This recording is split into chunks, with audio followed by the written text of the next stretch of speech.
read one book a day, and tonight we're diving into David Copperfield.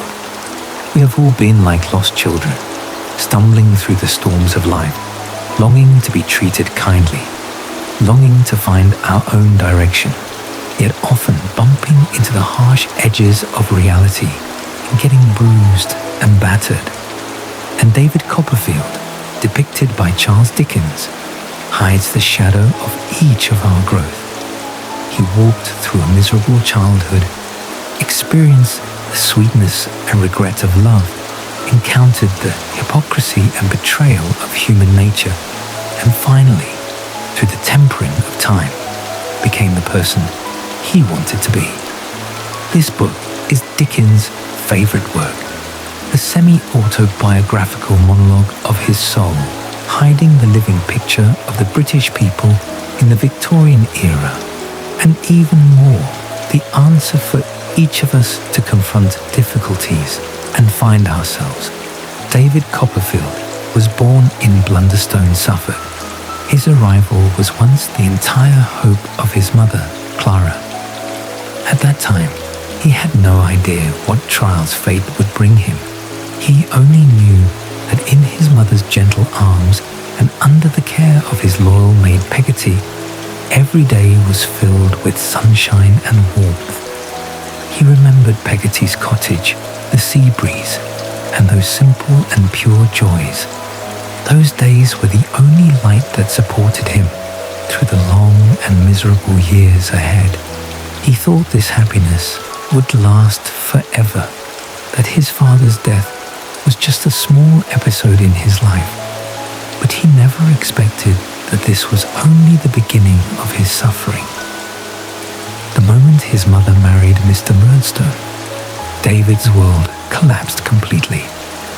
He watched that cold, harsh man walk into the house, watched his mother become increasingly silent and haggard under his oppression, and his heart was filled with fear and helplessness. He couldn't understand why his once gentle and smiling mother had become so cautious, why the stepfather who was supposed to give him warmth was so cruel to him. Mr. Murdstone and his sister were like two cold mountains, pressing down on David so hard that he could barely breathe. They looked down on him, abused him, treated him as a burden and a tool to vent their emotions. Every time Mr. Murdstone's whip fell on him, David would curl up in the corner, asking himself over and over again if he was not good enough, if he was unworthy of love. He wanted to resist, but he was powerless.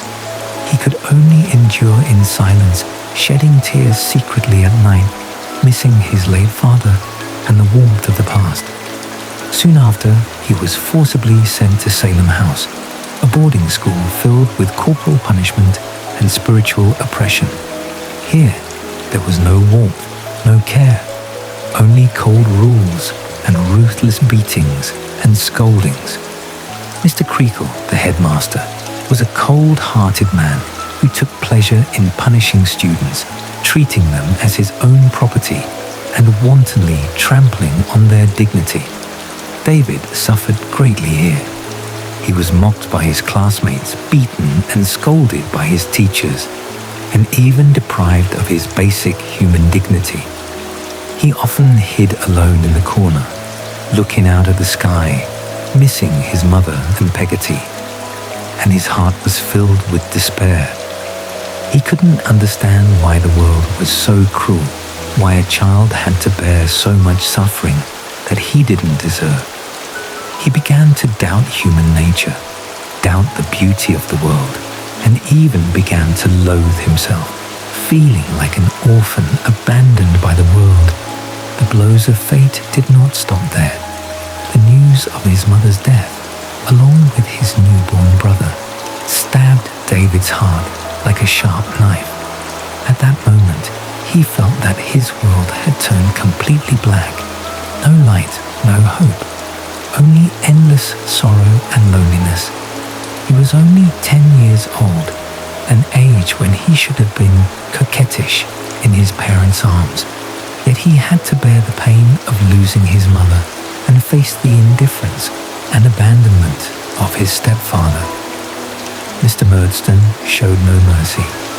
He soon sent David to work as a child labourer in a wine warehouse in London, forcing him to make a living with his own hands. In the wine warehouse, David had to do heavy physical work every day, work that was inconsistent with his age, enduring the boss's scoldings and his colleagues' exclusion.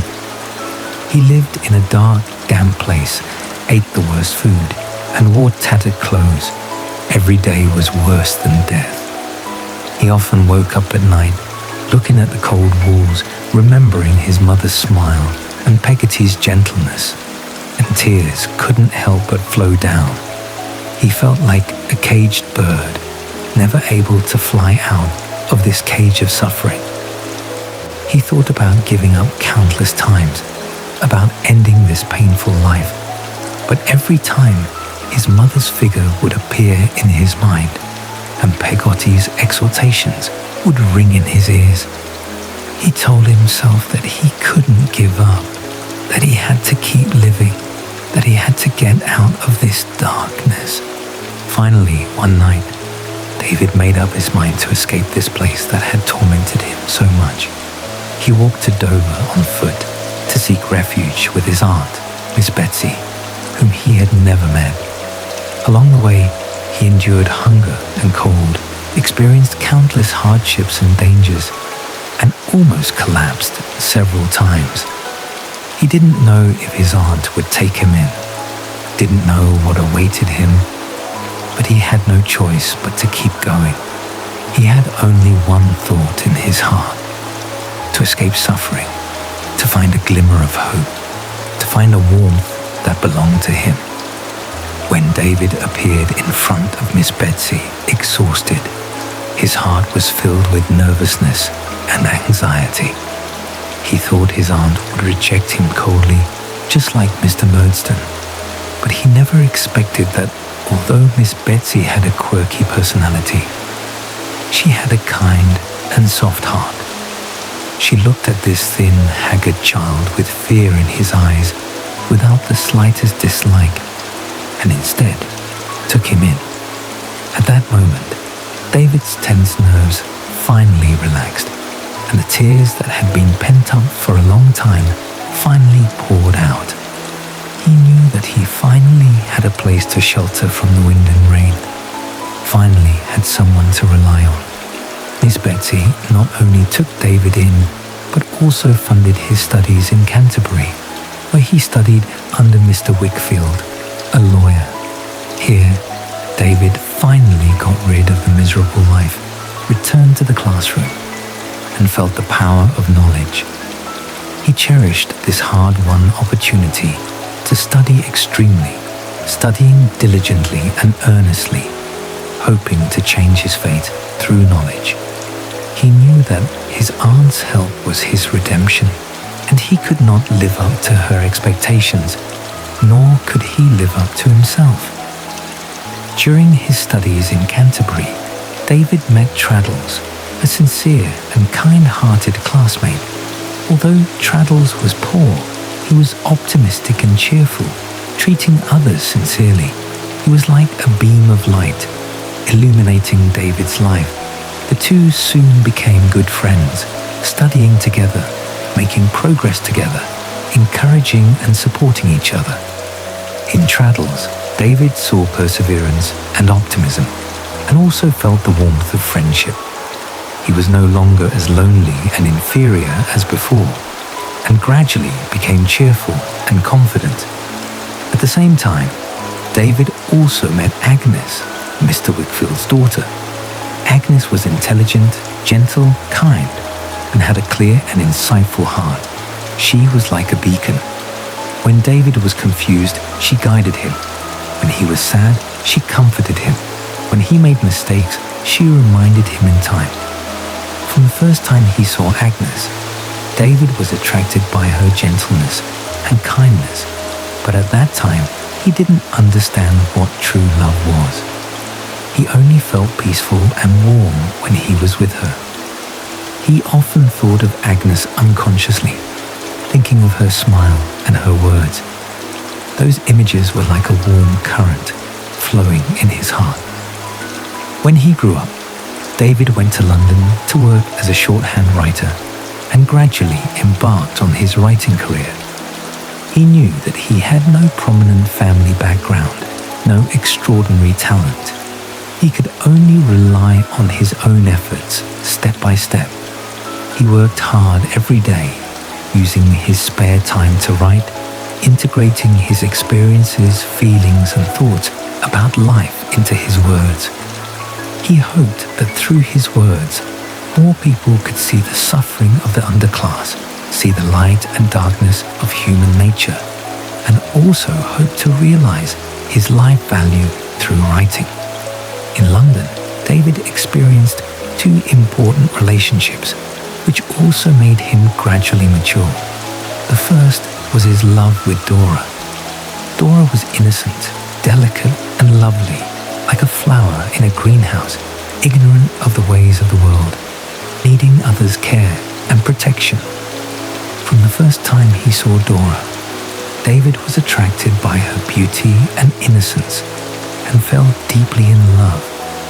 He thought Dora was the lover of his dreams, a gift from God. He did his best to take care of her, dote on her, and gave her everything he could. During that time, David's life was full of sweetness and happiness.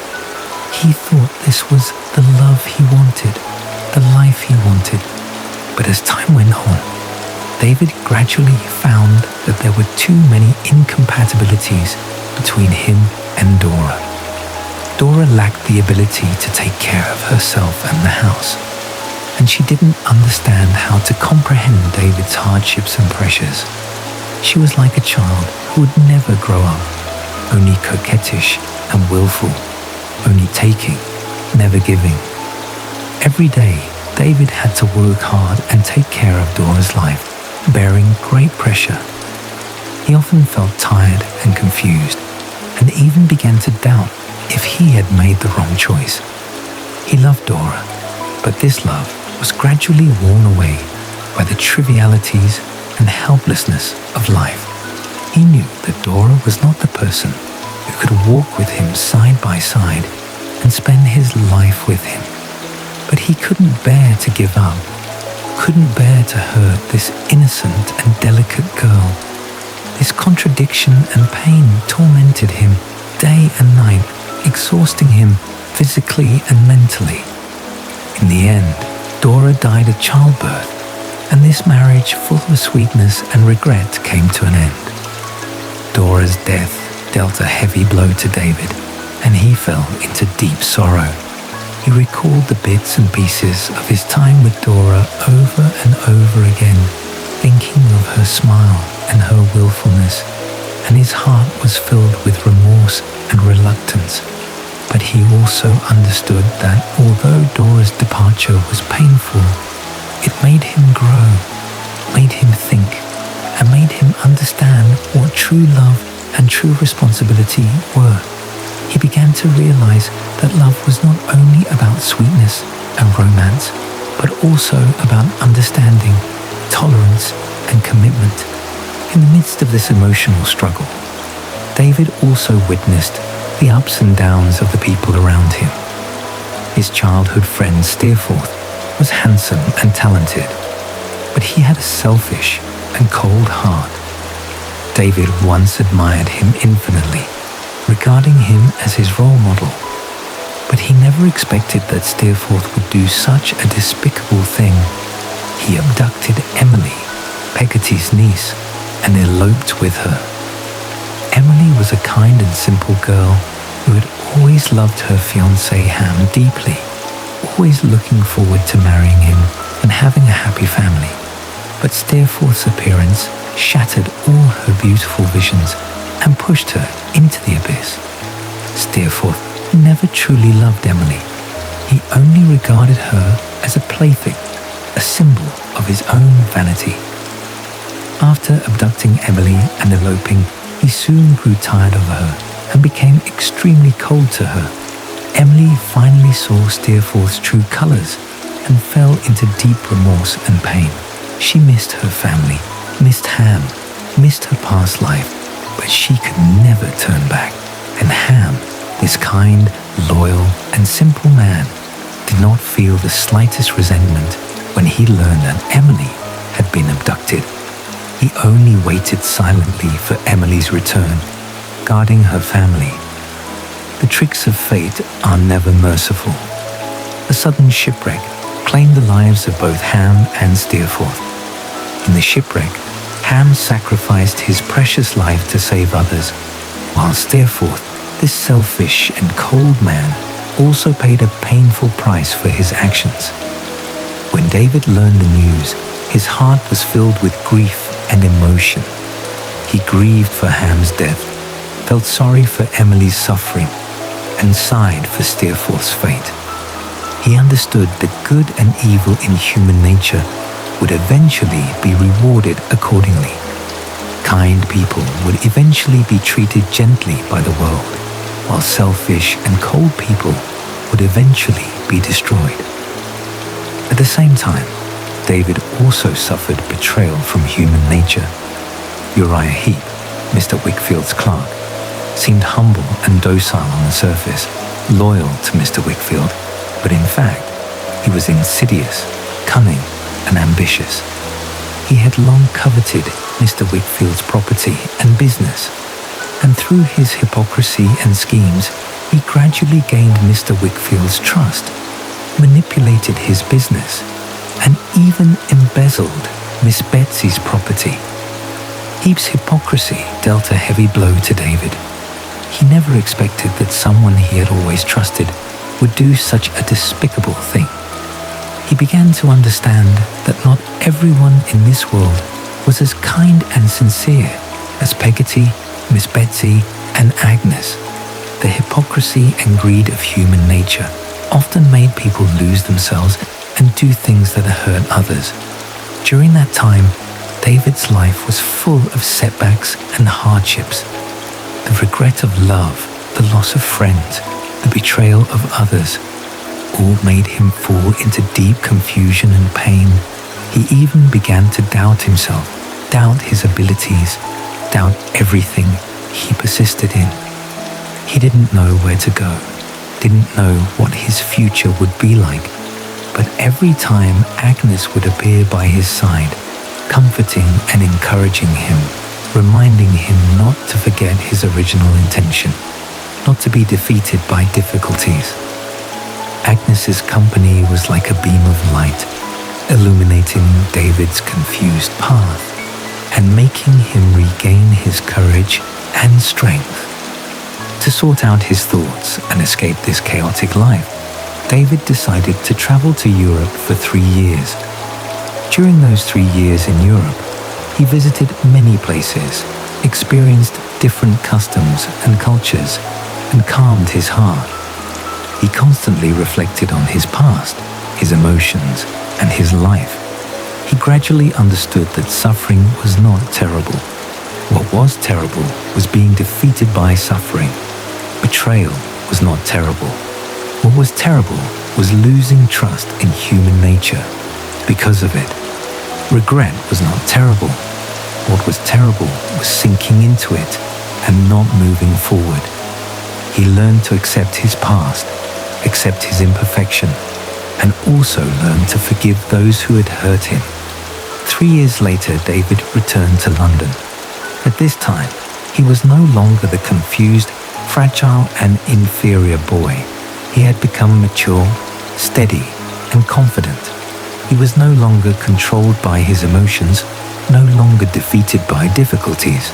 Instead, he learned to face everything calmly and take responsibility for himself.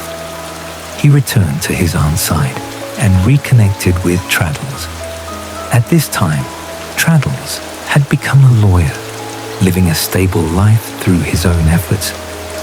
David, Traddles, and Mr. Micawber joined forces to collect evidence against Heep. Mr. Micawber was once a boastful and profligate man, often in debt, but he had a kind heart and his own bottom line. He had once been deceived by Heap and became his accomplice. But when he saw Heap's true colors, he was filled with remorse. He decided to make up for his mistakes and help David and Traddles expose Heap's fraud. With the efforts of the three, Heap's crimes were fully collected, his hypocritical mask was completely torn off, and his schemes were completely exposed.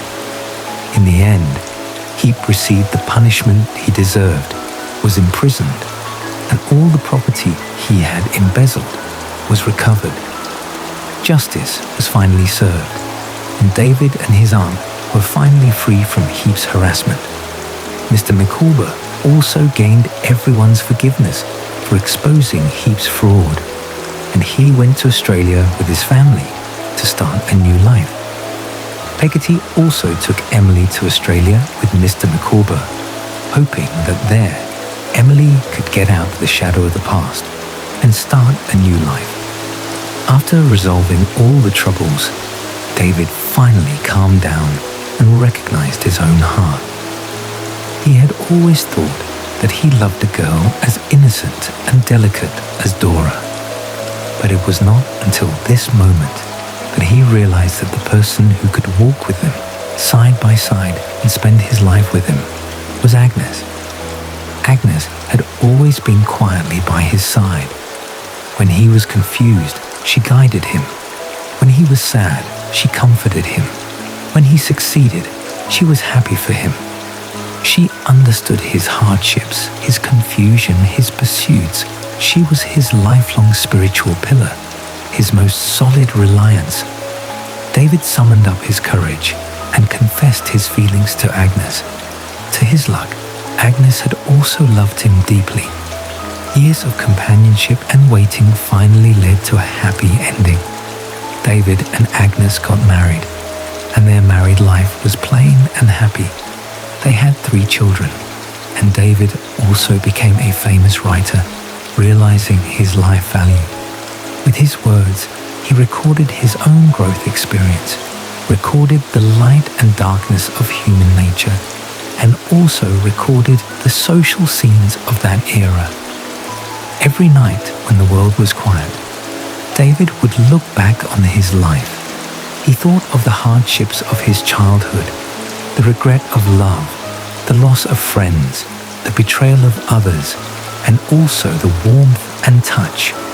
He understood that his life had been filled with pain, confusion, and regret, but also with warmth, hope, and the fulfillment.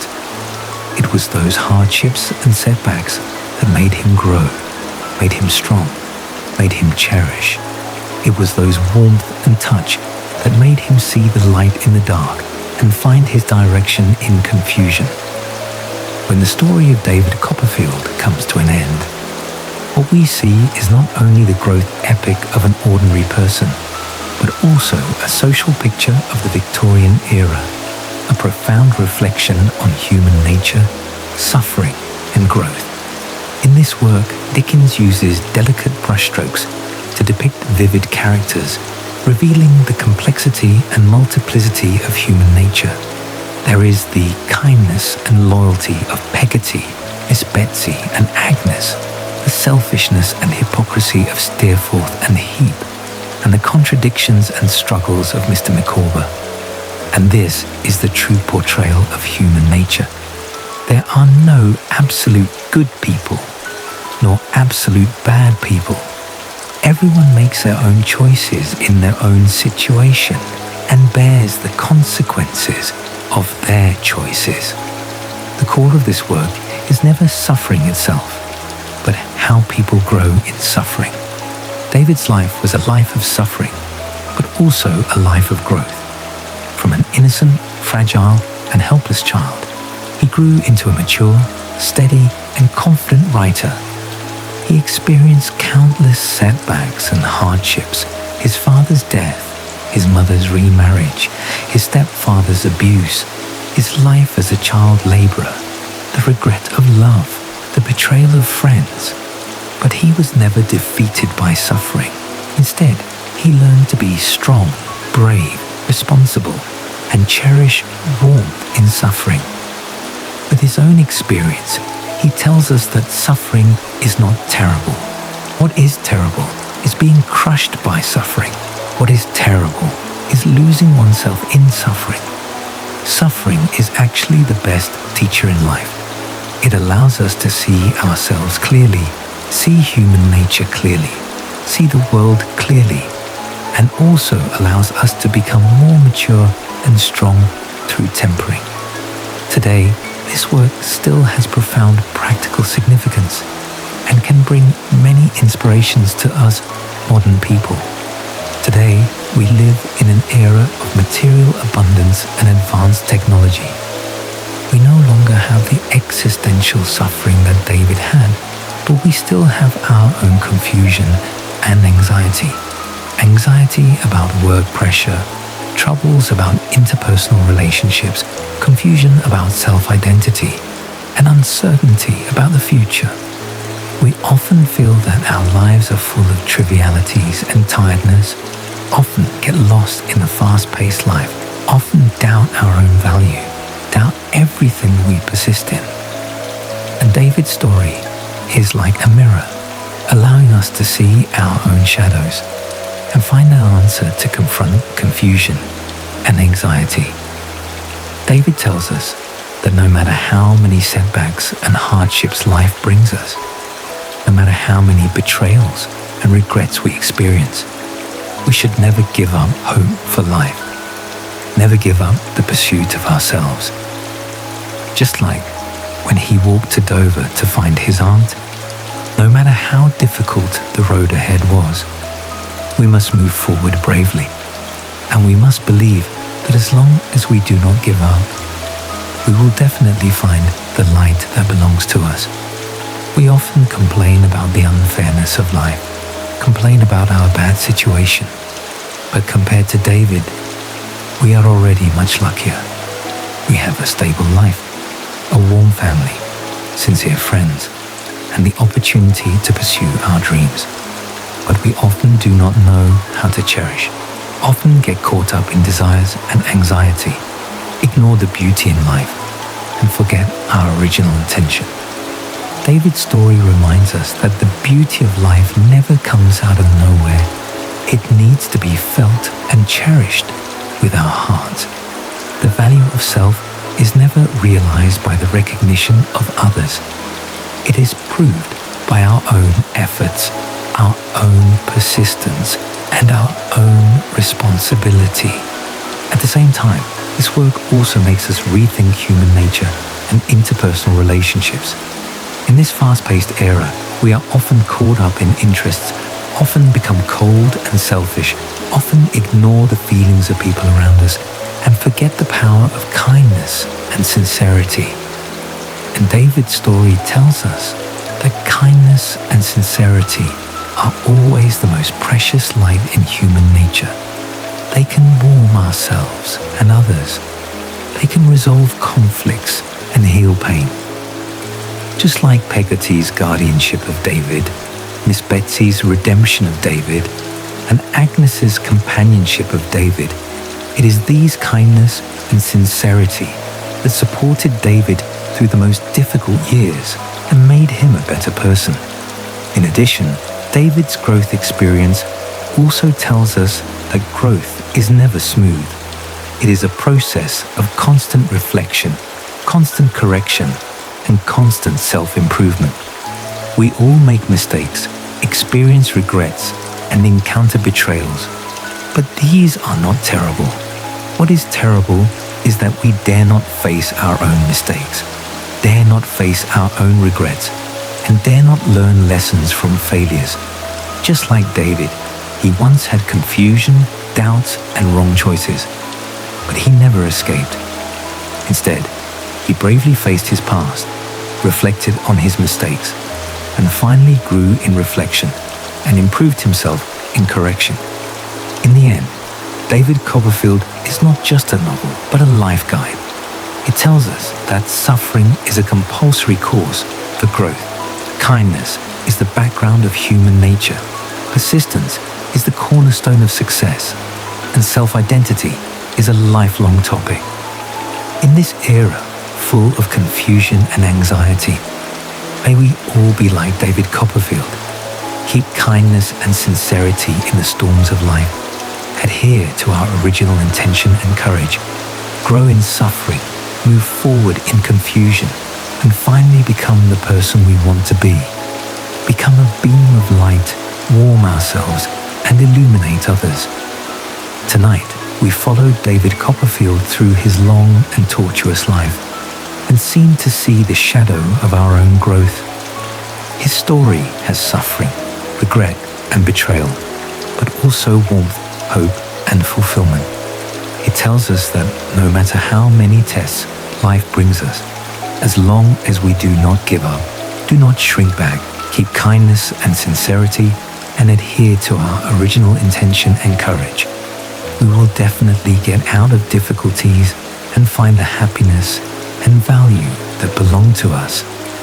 Those past hardships and regrets will eventually become the most precious wealth on our growth path, illuminating the road ahead of us. No summary can replace the original work. A good book is worth reading page by page. Good night, and wish you a sound sleep tonight. I'm time for bed. If you like it, don't forget to subscribe to the channel, and I look forward to our next encounter.